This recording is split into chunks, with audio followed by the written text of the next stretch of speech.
these women are never satisfied, and I'm going to get into this later, either in a later video or in this video. They're never satisfied, and this has a lot to do with hypoagency, which is like the overarching theme of this early batch of June videos.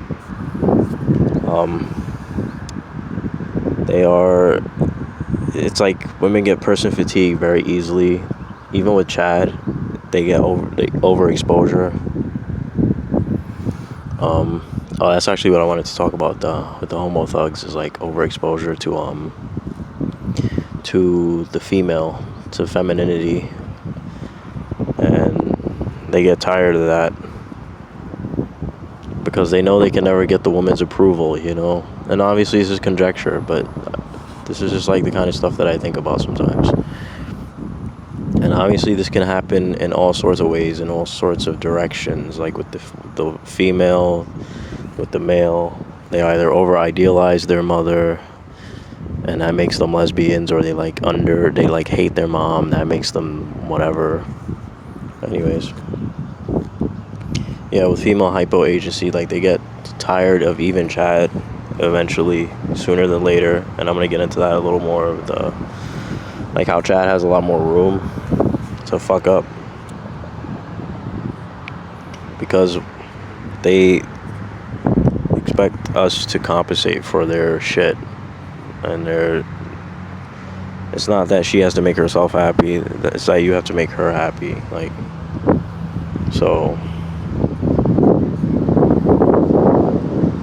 it's just easy. Like, oftentimes when they break up with dudes, it's like because it's easy to blame that guy who's only been in your life for like a couple of months for like all of your life's problems, which existed prior to his injection into your life. It's easier to just blame other people for your unhappiness. The closest person to you, oftentimes, for a woman, it's easier to blame that person than to actually take responsibility for your own happiness in life. And I've experienced this at least 2 times already. So, and that's clearly what it is to me.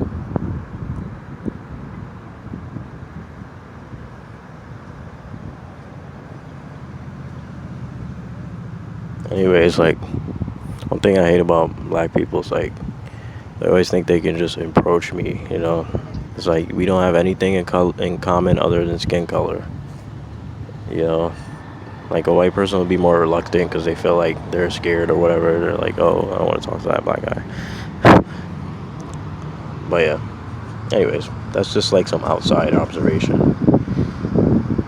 So I'm going to move on to the actual topic of this segment.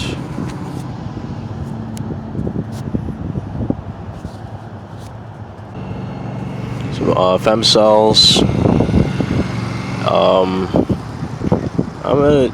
I don't know if I got into this story before, but like, I'm gonna summarize this whole femcel thing with using a real life example of my sister, right?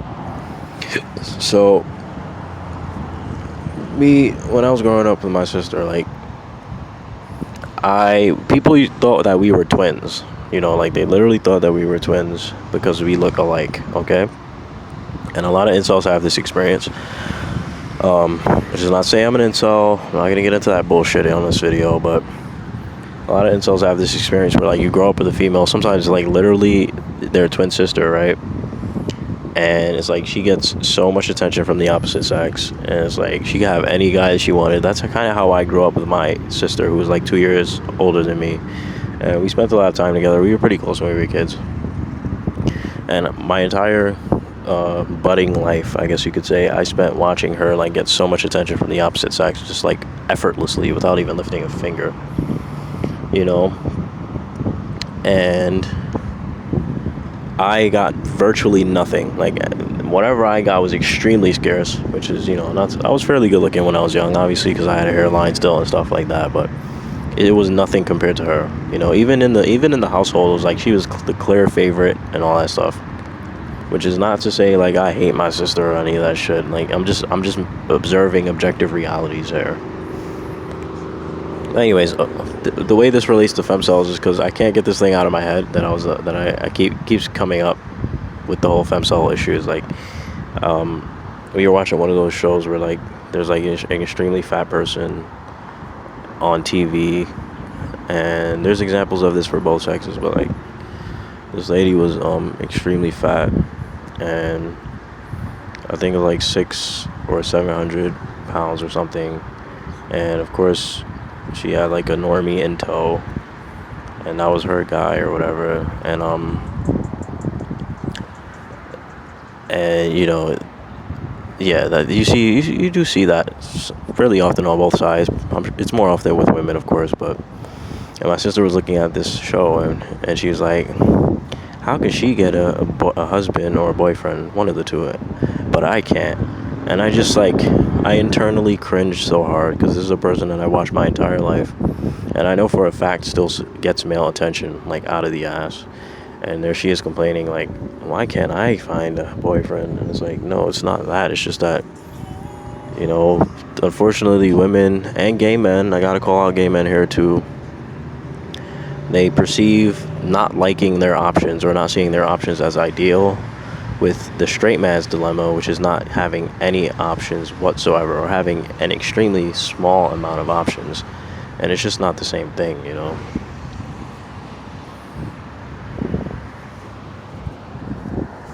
It's like this gay dude was on Brain Cells, like snitching on women basically about how, you know, they want incels to die, they want all ugly men to die, they shit on ugly men.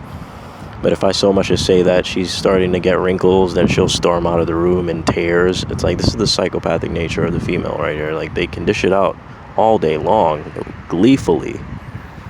But if you criticize them in even the slightest, then they will break down, and they'll never forget it, and they will hold a grudge for the rest of their lives. I promise you.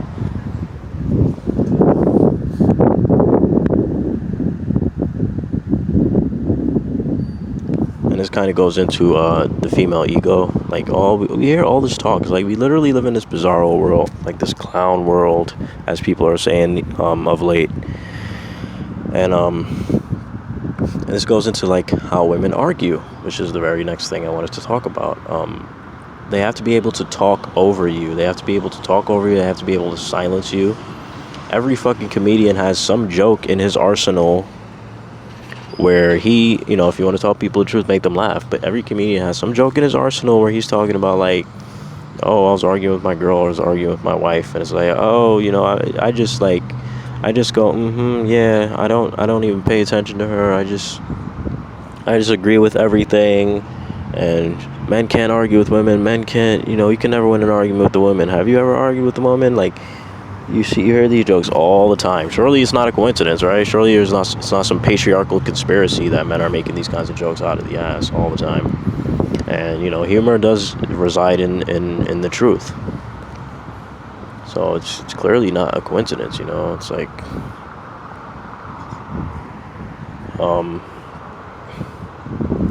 yeah, my wife, men have the need to make sense when they argue. That's why we can't argue with women. On and on and on. So every female community on the internet is an echo chamber, and the only male communities that seem to come close to this are like the liberal, fag, gay, you know, effeminate sort of communities where they silence people. This is the feminine way. Men are very modernist in their rhetoric. We argue, we take turns. I can see the point there, you can see the point here, and we both learn and we both grow from it, because we have the humility to actually learn from each other, rather than just presume that we know everything. And this is what makes men more wise and intelligent than women. The female mode of argument is about destruction. It's about tearing people down. They destroy. They don't create. It's about like, men will build a huge tower, a huge ivory tower, and they'll tear it down, you know. With one word, they'll just tear it down. And they have these ivory towers that they just sit in all day, and it's all about censorship and moderation and authority.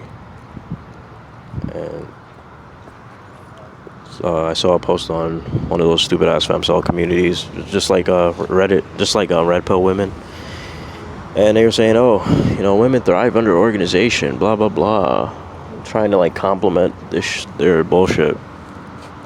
And that's not the case. It's that they thrive under authority. It's not organization. It's not like pleasantness.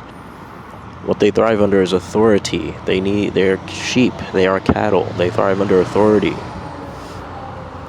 So that's why they think silencing people is victory, because it's the next best thing to killing them. But, obviously they can't do that. Even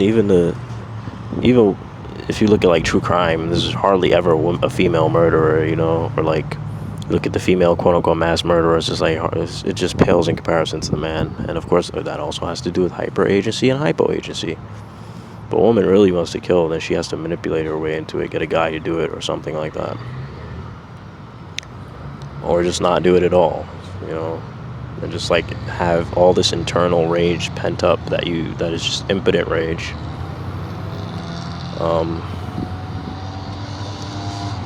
Can't yell over people on the internet, so that's why censorship prevails so much on these liberal feminist beta cuck sort of communities like Reddit. The fucking guy, who founded Reddit, and I think is the CEO right now, last I checked, is married to Serena Williams. Like, that says it all right there. This guy's like a 6'5" Chad Light. He's married to Serena Williams, of all the women in the world. Like, there's a black guy on a do-rag riding a jet ski in this dirty-ass river. That's funny, but that looks fun, though. I wish I was him right now. Anyways,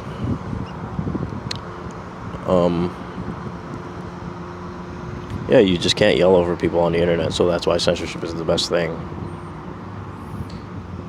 Anyways, I think that's about all for this topic. I'll move on to something else now.